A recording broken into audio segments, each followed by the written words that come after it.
Ok, chicos, ¿cómo están? Entonces vamos a proceder a hacer la clase de esta semana, la teoría. Entonces lo que tenemos que tratar con esto es de los métodos de cocción, ¿correcto? Pero para hacer los métodos de cocción lo que tenemos que hacer es recordar, ¿no? Recordar lo que ya habíamos hecho, que habíamos hablado de la transmisión de calor al alimento. Y habíamos dicho que hay tres formas de transmitir calor al alimento: conducción, convección y radiación. Y la radiación puede ser infrarroja o de microondas. Si nosotros hablamos de conducción, entonces estamos hablando de ¿qué? De calor directo. Si hablamos de convección, tiene que mediar ¿qué? Un líquido o un gas, o sea, calor indirecto. Y si hablamos de radiación, es calor seco, ¿de acuerdo? Entonces, cuando nosotros hablamos de esto de transmitir calor, tiene que ver con los métodos de cocción. Y los métodos de cocción pueden ser cuatro. Son cuatro, no es que pueden ser, son cuatro.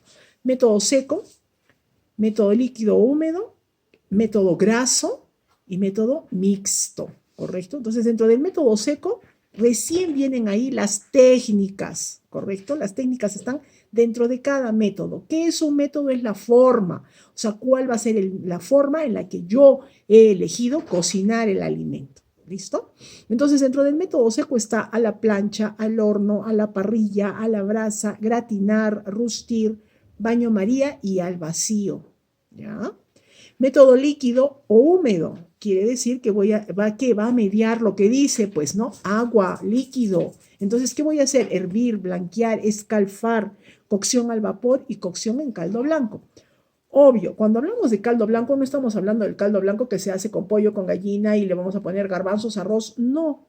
Estamos hablando de qué? De una técnica de blanqueo que se llama blanqueo a blanco. ¿Cómo es esto? Esto es una receta. Por cada litro de agua va a ir una cucharada de harina y el jugo de un limón. ¿Ya? Entonces, este es el caldo blanco donde voy a hacer cocinar. ¿Qué voy a cocinar? Fondos de alcachofas, champiñones, todos aquellos vegetales u hortalizas que yo quiero que conserven un color claro. Las alcachofas son de color verde. Si yo las voy a cocinar en caldo blanco o a blanco, como también se denomina, entonces tendré que hacer esta preparación y poner los fondos de alcachofa a cocinarse ahí. De esta manera van a salir de color claro, ¿de acuerdo? Entonces de eso se trata. Entonces a ese tipo de cocción en caldo blanco o cocción a blanco es que estamos hablando, ¿ya? Método graso. ¿Qué técnicas van a estar dentro de este método graso? Freír, sofreír, rehogar, saltear, dorar, rehogar y sofreír. No es lo mismo rehogar que sofreír. Ojo, no es lo mismo. Cuando nosotros hablamos de rehogar, es freír en una cantidad de aceite, ¿no? Se va a freír en una cantidad de aceite, poca cantidad de aceite, pero lo que voy a hacer es que lo voy a tapar y entonces ahí va a empezar a soltar sus propios jugos, sus propios líquidos y a eso se le denomina rehogar. Pareciera que estuviéramos hablando de lo mismo, pero no es así. Cuando hablamos de sofreír, es freír en poca cantidad de grasa, ¿correcto? Eso es sofreír, pero no, ahí no lo voy a tapar. Entonces pareciera que fuera lo mismo, pero hay diferencia de una con la otra técnica. ¿Listo? Muy bien, método mixto, ¿no? Es guisar, estofar, brasear, flambear y flamear, ¿correcto? Aparentemente flamear y flamear fueran lo mismo, pero flambear no. Flambear es cuando yo estoy haciendo el lomo saltado y hago que el fuego ingrese al sartén, ¿no? Entonces lo invito mediante el aceite, mediante el sillao que le he puesto al lomo, invito a que el fuego entre al sartén. Eso sería flambear. Y flamear es cuando yo voy a hacer uso de qué, de algún alcohol, ron, pisco, coñac, ¿no? Que voy a poner encima y luego voy a poner fuego para que tomen hasta que va a arder, hasta que el licor desaparezca, el alcohol desaparezca y quede solamente el aroma del licor que estoy utilizando para flamear. Esas son las diferencias, ¿no? Hay muchas veces que no aclaran esta diferencia, ¿no? Si yo entro, de repente voy a entrar a algún video y no va a haber la aclaración de esta técnica, pero de eso se trata, ¿correcto? Entonces, cuando hablamos de brasear, estamos hablando de cocinar piezas de carne grandes, ¿correcto? ¿No? En una cama de qué, de algunas hortalizas o de algunas hierbas aromáticas y vamos a ir echando, ¿qué? Vamos a ir echando líquido, ¿para qué? Para que justamente brasee, para que justamente se forme una capa crocante por encima y el líquido haga que no se seque, que no se reseque la carne. A esta técnica se le llama brasear. ¿Listo? A esta técnica se le llama brasear. Entonces, más o menos esto es que esto es un resumen, ¿no?, de los métodos de cocción. Ahora vamos a hablar un poco de qué. Vamos a hablar de los puntos de cocción de la carne, ¿correcto? O sea, hay 4 puntos que son básicos. Acá en América Latina nosotros manejamos más, vamos a decir que manejamos de repente algunos puntos más porque tenemos otra cultura, ¿correcto?, del consumo de carnes. Obviamente esa cultura no la impone el Perú, ¿no? Sabemos que la impone Argentina, la impone Uruguay, la impone Brasil, ¿correcto? Pero de alguna manera nos guiamos por esto. Pero los puntos que funcionan en todo el mundo, o sea, que son aptos para todo el mundo, está el punto azul, el sangrante, a punto y bien cocido. Estos 4, ¿correcto? Entonces, cuando yo voy a ver esto, ¿a qué se refiere esto, no? Se refiere a que la carne en punto azul tiene 45 grados de temperatura interna, ¿correcto? Eso lo voy a hacer. Si yo agarro un termómetro y lo pongo, tiene 45 grados. Es 1 o 2 segundos que ha pasado por la brasa para poder tener una capa dorada, ¿correcto? Sangrante, 55 grados centígrados internamente. Cuando está a punto tiene 60 grados centígrados internamente la carne. Y cuando está bien cocida tiene 70 grados centígrados internamente.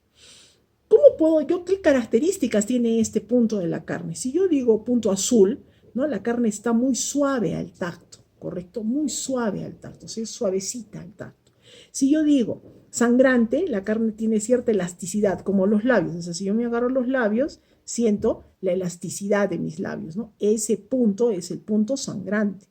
Y cuando digo que la carne está a punto, o sea, que tiene 60 grados centígrados internamente, la elasticidad de la carne se vuelve un poco más firme, ¿no?, que se parece a la extremidad de la nariz, o sea, a la punta de la nariz, ¿correcto? Y bien cocida, tiene 70 grados centígrados, la firmeza se acentúa y se vuelve parecida al mentón. Entonces, si yo veo esto con la punta de mi nariz y con el mentón, me voy a dar cuenta que hay diferentes tipos de dureza en cada una de las porciones de piel, de carne que yo me estoy tocando, ¿verdad? Entonces, de eso, o sea, no es que voy a estar en este plan, sino voy a ir acostumbrando a mi tacto, ¿no? Ah, ya, esto es así, esto es así, esto es así. Ah, ya, muy bien. Hay diferentes, desde luego que sí, es completamente distinto. Entonces yo voy a ir acostumbrando a mi tacto. ¿Por qué? Porque cuando estoy en la cocina son segundos de diferencia, a veces, bueno, hay 1 o 2 minutos de diferencia entre uno y otro punto de cocción de la carne. Si yo voy a estar yendo a traer el termómetro y poniendo, ya se pasó de punto. Entonces, para que eso no pase, el tacto, ¿no? Ya sácalo. Entonces, han visto los cocineros, ¿no? Los que han trabajado en cocina y tienen alguna experiencia, el cocinero hace esto, ¿no? Es más, hay algunos que dicen que trabajan con esto, ¿no? Entonces, acá es cuando es punto sangrante, es acá. Paso al dedo anular y entonces azul con ¿no? Sangrante, a punto, el dedo medio, y con el índice viene a ser bien cocida, ¿correcto? Entonces, ¿por qué? Porque va a ser la suavidad. Si yo hago esto, ¿no? Entonces tengo que tener cuidado con los puntos, ¿de acuerdo? O sea, puedo acostumbrarme. Entonces, ¿qué pasa? Aquí está pues bien cocida, ¿no? Porque miren, está duro, ¿no? A ver, hagan la prueba. Yo pongo acá, se va ablandando, entonces quiere decir que está a punto. Si yo lo pongo acá, quiere decir que es sangrante. Y si yo lo pongo en el dedo, entonces es bien suavecito, ¿no? Es punto azul. Entonces voy acostumbrando esto azul. Entonces voy comparando, ¿correcto? Voy comparando la resistencia que la carne va a ofrecer. Entonces, en esta posición. Entonces ahí me voy dando cuenta. Y cuando yo pongo mi dedo meñique con mi dedo pulgar, entonces veo y está bastante duro. Cuando lo pongo con el índice es bastante blando, ¿correcto? Entonces de esa manera es la dureza de la carne. Entonces esto no es para estar en este plan comparando, no, sino para irme acostumbrando, o sea, para ir memorizando en mi cabecita cómo tengo que encontrar a la carne. ¿Por qué? Porque hasta que traiga el termómetro y ponga, o sea, son A veces, por ejemplo, en el punto azul son segundos, ¿correcto? Que tiene que estar en contacto con la brasa o con el sartén. Entonces, si yo me demoro, ya se va a pasar de punto. Entonces, si la persona que pide, que come carne, la gente que come carne no come carne porque le guste el condimento que le ponen o porque es buena o es mala, no está en discusión eso. Come carne porque le gusta el sabor de la carne. Ojo, ¿ya? Entonces, por esa razón come carne. Muy bien. Entonces, tenemos que siempre entender que los puntos de la carne, o sea, pareciera que la carne fuera lo más importante del plato. Desde el punto de vista de la preparación, o sea, de todo lo que conlleva preparar una carne, yo no me atrevería mucho a decir eso, ¿no? Yo me iría más bien por decir, ¿no? Por decir de que la guarnición es mucho más importante trabajarla de buena manera. ¿Por qué?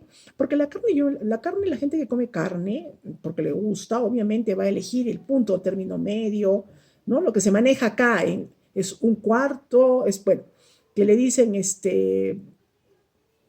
sangrante, ¿no? Sangrante, un cuarto, término medio, tres cuartos y bien cocido. Nosotros manejamos 5 términos, ¿correcto? Uno más que el que a nivel mundial se maneja, ¿de acuerdo? Entonces, pero, ¿qué sucede? Sucede de que la gente que come carne va a pedir el punto de carne donde más le guste el sabor de la carne. Pero nosotros estamos acostumbrados a comer carne de cualquier manera, o sea, que sea bien cocida, no muy cocida, que esté muy dura, que tenga mucho nervio, que esté muy blanda, no importa, igual me la voy a comer. Pero si por ahí alguna de las guarniciones no está buena, yo la dejo, ¿correcto? Porque no me gusta. Pero la carne no la voy a dejar bajo ningún concepto. Esté bien hecha, mal hecha, yo igual la voy a comer, ¿correcto? Entonces, siempre tenemos que tener en cuenta esto, siempre, ¿correcto? Siempre. O sea, la gente que come carne porque le gusta el sabor de la carne. Entonces, normalmente la van a comer a punto azul, ¿no? O sangrante, como acabamos de decir, como diríamos acá, o la come de repente a un cuarto, máximo término medio, ¿no?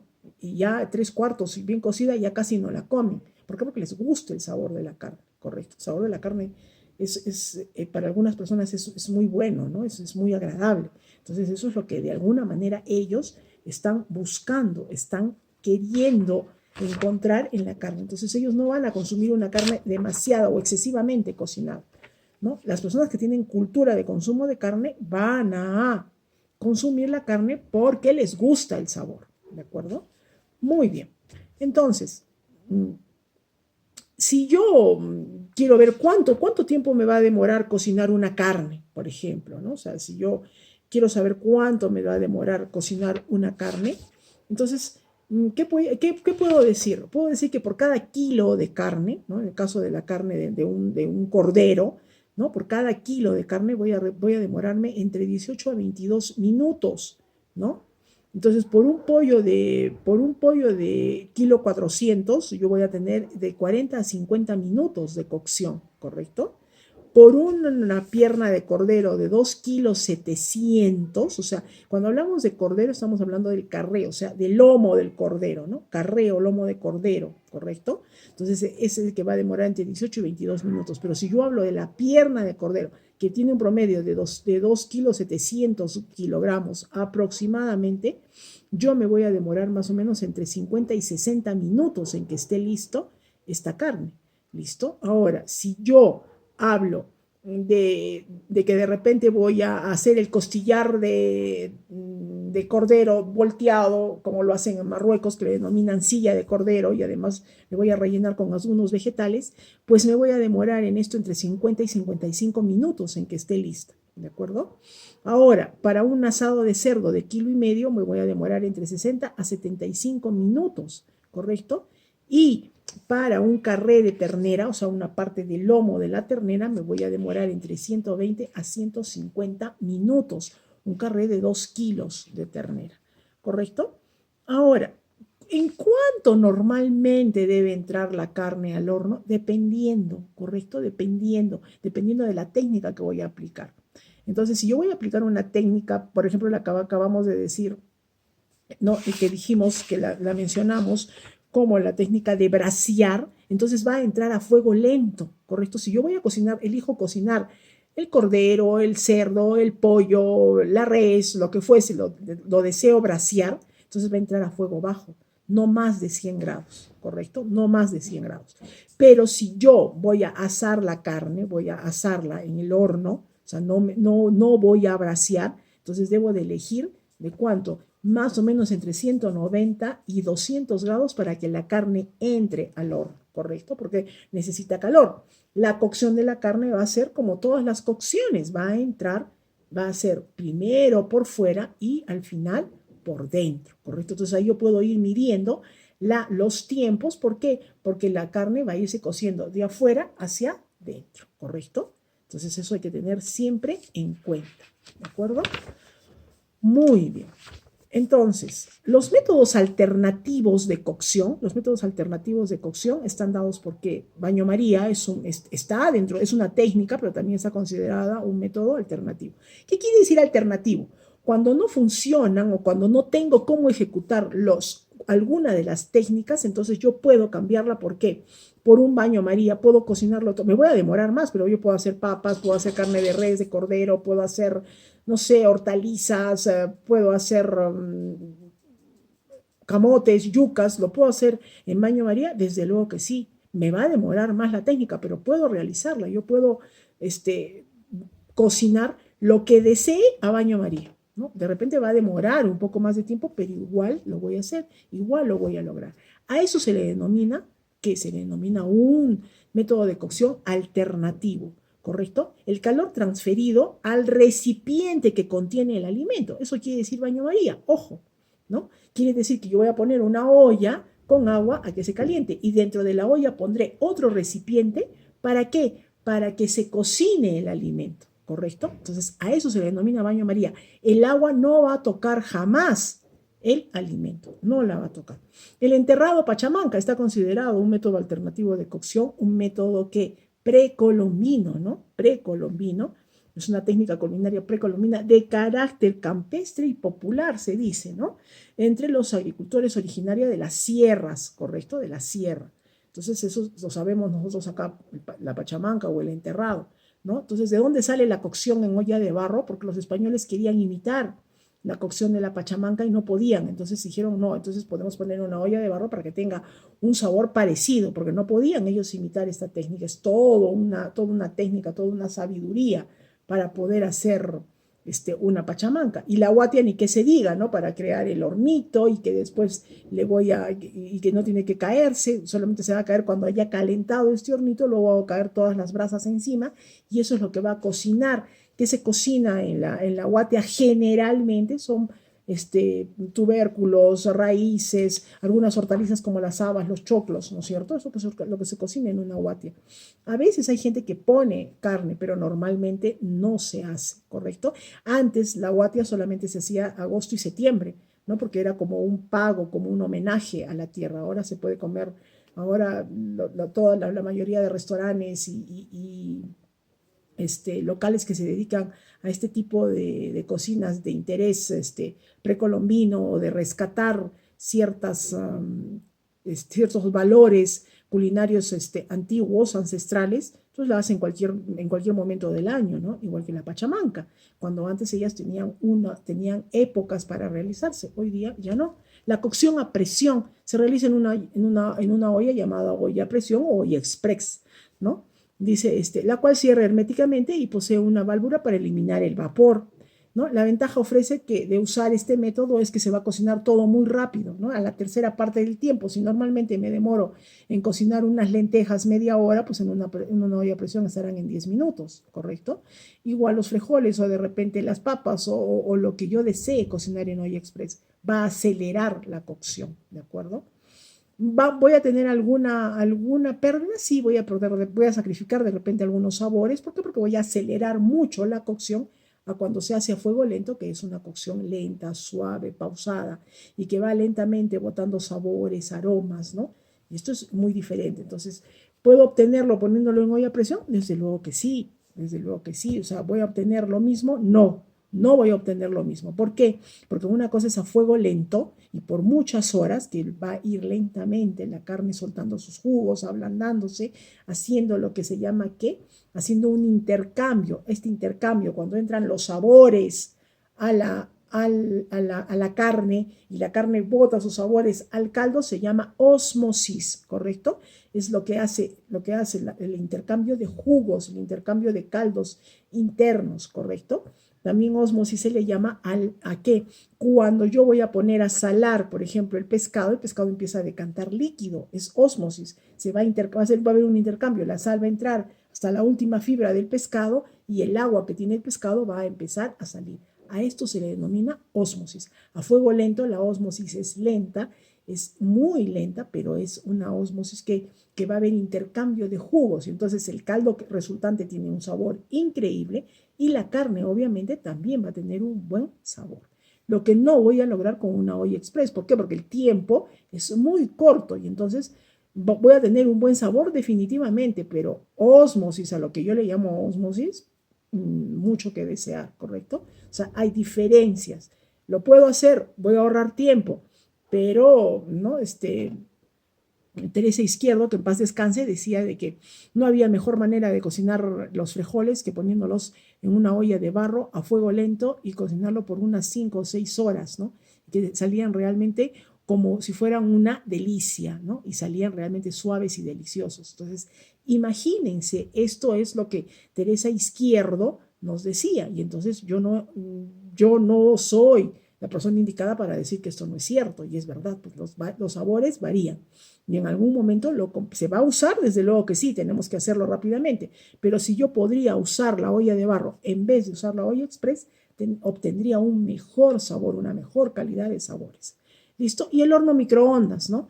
Que era una maravilla antes, cuando recién salió era la cosa más maravillosa que se podía haber creado en el planeta. Hoy en día es el culpable de cientos de cantidades de casos de cáncer. ¿Y es por qué? Porque como tiene ondas electromagnéticas, eléctricas, nosotros somos seres eléctricos, somos seres de energía. Y entonces ellos dicen de que la energía que bota el horno microondas sobre la comida altera nuestras ondas enérgicas, ¿no? Nuestra energía. Y esa es la razón por la que hay tantos casos de cáncer por el uso del microondas. Entonces, eso es. Ahora, no vamos a decir de que hay que botarlo, no, sirve, o sea, definitivamente ayuda, sirve para algunas cosas, sirve muy bien, ¿listo?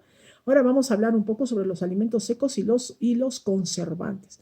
Desde el momento en que el hombre se convierte en sedentario, ¿no? Comenzaron sus actividades como la agricultura y la ganadería, ¿no? Mediante las cuales el hombre empieza a producir alimentos. Hemos dicho, cuando hemos hablado de las hortalizas, que éstas nacen espontáneamente en la naturaleza, ¿correcto? Lo hemos dicho.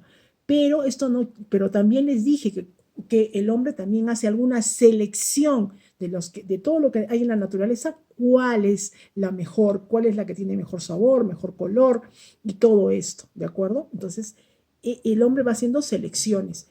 Algunos de los productos nacen de manera espontánea en la naturaleza, son la mayoría de ellos. Por elección es que el hombre va sabiendo cuál es la mejor, cuál tiene más producción, cuál tiene más sabor, más color, es más apetitosa, va haciendo selecciones por estos motivos, ¿correcto? La agricultura y la ganadería se dan una vez que el hombre se vuelve sedentario. La agricultura va de la mano, la agricultura y la ganadería inicia de la mano de las mujeres, que eran las que se quedaban, ¿no? Al cuidado de lo que habían logrado hasta ese momento cuando se vuelven sedentarios. ¿Por qué? Porque el hombre era el que tenía que salir a cazar y traer la comida.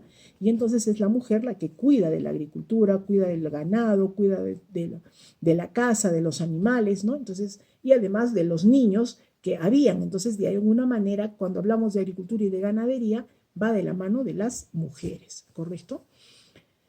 En algún momento de todo este proceso, el hombre se dio cuenta que lo que más deterioraba el alimento era el agua. Entonces busca una forma, una manera de retirar el agua de los alimentos. Y entonces empieza a exponerlos al sol, ¿correcto? A exponerlos al sol. Bueno, sí resulta, pero la carne se secaba mucho y siempre tomaba un olor desagradable. Y entonces dice, no, ¿cómo lo puedo solucionar? Y entonces inventa esto de la salazón, ¿no? Entonces la salazón ¿no? Es uno de los métodos más antiguos de conservación. Nace así. O sea, el retirar el agua, cuando nosotros decimos vamos a hacer el chuño, ¿no? O la moralla, entonces, ¿qué es? Vamos a retirar el agua de la papa, correcto. Vamos a retirar el agua de la papa, vamos a retirar el agua y vamos a conservar. ¿Por qué? Porque de esta manera yo puedo, si yo tengo que guardar por ejemplo, una roba de papas, la puedo guardar, no sé, 15 días como máximo, y esto que algunas ya van a estar blanditas y medias arrugaditas, ¿no? Pero si yo la hago secar y la convierto en moralla, o en chuño, ¿qué va a pasar? Esto puedo guardarlo un año y no va a pasar nada, ¿no? No pasa absolutamente nada, yo la puedo guardar un año. Entonces, imagínense, esta técnica de sacarle el agua a los alimentos empezó como una técnica de conservación. Se dieron cuenta que al retirar la cantidad de agua del alimento, el alimento duraba más tiempo. Es lo mismo, yo puedo guardar unas alverjitas secas un año. Yo quiero guardar una alverjita seca, una alverjita fresca un año en el refrigerador, no voy a poder. Lo pongo, lo guardo y empieza a crecerse, ¿no? Empieza a salir a una plantita en el refrigerador, y si no me creen, hagan la prueba. Compren unas alverjitas, pónganlas en una bolsita y déjanlas, empieza a crecer y sale hasta una plantita, una hojita ahí, ¿no? Entonces no la voy a poder conservar porque se va a crecer y de repente lo que voy a obtener dentro de un año es un refrigerador lleno de brotes de arvejitas, pero y más nada, ¿no? Mientras que si yo la hago secar y la guardo, entonces la puedo guardar un año sin ningún problema, ¿correcto? Entonces esto es de alguna manera lo que tenemos que entender, ¿correcto? Entonces, vamos a empezar a hacer una descripción de aquellos productos que se pueden mantener secos y se pueden mantener muy bien. Entonces, ¿quiénes son? Los granos, ¿no? Los granos. Entonces, los granos de su origen son un conjunto de plantas herbáceas, ¿no? Cuyos granos o semillas se emplean en la alimentación humana o la del ganado, ¿no? Generalmente se les da molido al ganado en forma de harina. La palabra cereal procede de Ceres, el nombre en latín de la diosa de la agricultura. De ahí viene el nombre cereal, de Ceres, ¿correcto? Los cereales son considerados como la base de las grandes civilizaciones. Entonces ¿qué quiere decir esto? Que la civilización europea creció alrededor del trigo. En la Biblia lo dice, ¿no? José y sus hermanos fueron a comprar el trigo. ¿A quién? A los romanos. Entonces, toda Europa se desarrolla alrededor del trigo. América Latina Mesoamérica y América del Sur se desarrolla alrededor del maíz, y el Asia se desarrolla alrededor del arroz, ¿correcto? Esos son sus puntos fuertes de desarrollo, ¿correcto? De desarrollo como, como civilizaciones. Entonces, esto quiere decir cuando dice que son dadores de grandes desarrollos para los pueblos. De esto se trata, ¿no? O sea, de que lo comercializaban, lo vendían y da la vuelta al mundo, ¿no? Sabemos todos, el arroz es de origen asiático, el maíz es de origen americano, ¿no? Y el trigo es obviamente de origen europeo. ¿Listo? Muy bien, entonces los cereales que contienen almidón, que es el componente principal. Los alimentos humanos, la mayoría de alimentos que el humano consume son almidones, ¿no? Entonces dice aquí, el germen de las semillas contiene lípidos en proporción variable que permite la extracción del aceite vegetal de ciertos cereales, ¿no? La soya, por ejemplo, el maní, ¿no? Entonces, aunque el maní no viene a ser, ¿qué hemos dicho? Una leguminosa, ¿no? La semilla está envuelta por una cáscara formada sobre todo por la celulosa, componente fundamental de la fibra dietética, ¿no? Entonces, algunos cereales contienen una proteína, que es el gluten, indispensable para que se forme el pan. O sea, yo no puedo hacer pan, por ejemplo, con harina de quinoa, porque la quinoa no tiene gluten. Entonces, yo no voy a poder hacer pan con eso. El trigo sí tiene bastante gluten. Para que yo pueda hacer pan, para que la miga se forme, necesito que el gluten se active, ¿correcto? Muy bien.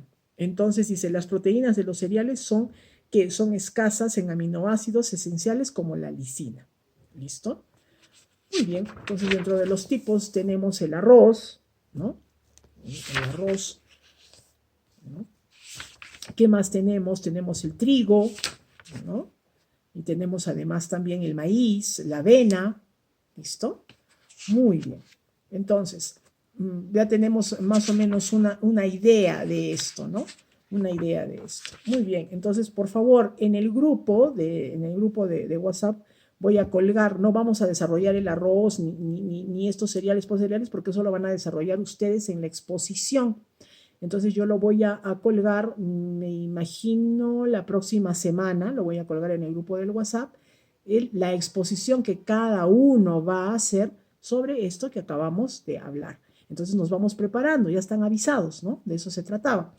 Muy bien, chicos, entonces nos quedamos acá, ¿no? En esto de los granos, y yo les digo que les voy a entregar su tema de exposición en la página del WhatsApp, ¿correcto? Entonces vamos a exponer sobre, obviamente, los cereales. Algunos expondrán sobre los cereales, algunos van a exponer y algunos expondrán sobre las técnicas, ¿correcto? Las técnicas que hemos hablado que están dentro de los métodos de cocción. Entonces vamos a tener exposiciones de alguna manera un poco más variopintas, ¿no? O sea, no vamos a exponer sobre un tema todo, sino vamos a exponer sobre diversos temas. Muy bien, chicos, muchísimas gracias. Entonces, este video ya lo van a encontrar en la plataforma. Yo les voy a avisar al grupo del WhatsApp para que lo consulten, para que lo vean, ¿correcto? Muy bien, muchísimas gracias.